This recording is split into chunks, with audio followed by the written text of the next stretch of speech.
가난과 장애를 극복하고 사회운동가와 인권 변호사가 된 인물. 우리가 몰랐던 이재명의 변호사 이후의 삶 지금 바로 시작하겠습니다. 정치인의 길. 2005년 8월 23일 성남. 이날 이재명은 정치의 길로 나설 결단을 내린다. 그의 선택은 누구도 예상치 못한 방향이었다. 열린우리당에 입당하며 정치의 세계에 첫 발을 내디딘 그는 성남시장이 되겠다고 선언하며 정치판에 자신을 강하게 내보였다. 그러나 그 길은 순탄치 않았다. 제4회 전국 동시지방선거에서 그의 득표율은 23.75%에 그쳤다. 그럼에도 불구하고 그는 물러서지 않았다. 이것은 끝이 아니다. 오히려 시작이다. 그의 눈빛은 결연했다. 패배의 아픔을 씻고 다시 일어설 때였다. 대통령 선거. 2007년 대한민국. 이재명은 정동영의 대통합민주신당 비서실 수석부실장으로 활동하며 정치의 무대에서 점차 입지를 넓혀갔다. 당시 그의 모습은 전혀 정치인의 모습이 아니었다. 나는 이 나라의 미래를 위해 싸운다. 그의 말은 불타는 열정을 담고 있었지만 그가 쌓은 성과는 예상보다 미미했다. 2008년 총선에서도 또 한 번의 실패를 경험한다. 경기도 성남시 중원구에서의 공천 경쟁에서 밀려나고 전략 공천된 분당구에서도 또 다시 낙선. 그러나 그의 인생은 그저 지나가는 바람이 아니었다. 세 번의 실패, 그 후에도 끝내 맞이할 승리라는 확신이 그의 심장을 뛰게 했다. 성남시장 당선. 2010년 6월 2일 성남. 이날 성남은 그의 것이다. 그는 제5회 전국 동시지방선거에서 51.2%라는 압도적인 득표율로 성남시장에 당선된다. 이전에는 상상할 수 없었던 일이었다. 수정구 중원구에서 각각 58.9%, 57.9%의 지지를 얻으며 보수 성향의 강세 지역인 분당구에서조차 44.6%의 득표율로 약진을 이뤄냈다. 그의 승리는 단순한 선거 결과를 넘어서 성남을 향한 변화의 시작을 알리는 상징이었다. 시장 취임 후 이재명은 무엇보다 시민과의 소통을 강조했다. 새로운 성남을 향한 발걸음이 쉽지 않을 것이다. 하지만 우리는 할 수 있다. 그가 내뱉은 말은 강렬한 울림을 주었다. 시민이 주인되는 성남, 그것이 바로 그의 비전이었다. 그러나 그의 첫 발걸음은 순탄하지 않았다. 모라토리엄 선언을 통해 성남의 재정 위기를 고백하며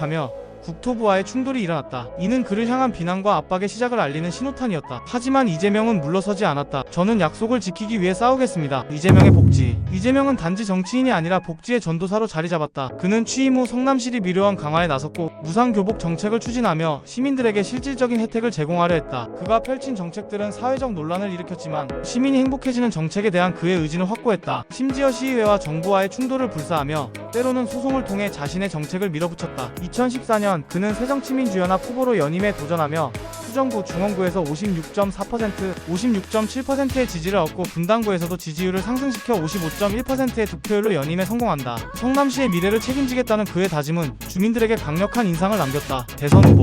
2016년 11월 대한민국. 박근혜 최순실 게이트가 터지며 전국적으로 촛불 집회가 일어나기 시작한다. 이재명은 박근혜 대통령은 이미 대통령이 아니다 라는 강렬한 발언으로 전 국민의 관심을 끌었다. 그의 말은 단순한 정치적 발언을 넘어서 시대의 요구에 부응하는 역사의 목소리처럼 울려 퍼졌다. 이 순간 그는 대선 후보로서의 발판을 마련한 것이다. 하지만 그의 대선 도전은 순탄치 않았다. 2016년 당내 경선에서 문재인, 안희정 후보에게 밀려 3위로 마감하면서 첫 번째 대선 도전은 아쉬운 결과를 맞이했다. 그럼에도 불구하고 그는 끊임없이 자신을 돌아보며 우리는 다시 일어설 것이다 라는 의지를 불태웠다. 경기도지사. 2018년 6월 13일 경기도. 이재명은 경기도지사 선거에서 56.4%의 득표율로 남경필 후보를 꺾고 경기도지사에 당선된다. 이로써 그는 20년 만에 민주당계 정당 출신의 경기도지사가 되는 영예를 안았다. 그가 제시한 경기도의 비전은 단순히 큰 도시에 대한 해결책을 제시하는 것이 아니라 모두가 함께 성장할 수 있는 공정한 사회를 목표로 했다. 이재명은 기본소득을 통해 경제적 불평등을 해소하고 기본주택 공급과 친환경 무상급식을 확대하는 등의 정책을 펼쳤다. 그의 시도는 때때로 강력한 반발을 일으켰지만 이것이 우리의 길이다 라는 확고한 믿음은 그를 더욱 강하게 만들었다. 대선 도전. 2021년 7월 1일 대한민국. 이재명은 다시 대선에 도전한다. 국민을 가르치는 지도자가 아닌 국민의 목소리를 듣는 일꾼이 되겠다. 그의 출마 선언은 그 누구보다도 강렬하게 다가왔다. 그가 내세운 정책은 기본소득, 기본주택, 그리고 공정성장이었다. 그는 국민을 향해 불공정과 양극화를 해결할 것을 약속했다. 그의 목표는 단순히 경제적인 성장이 아니라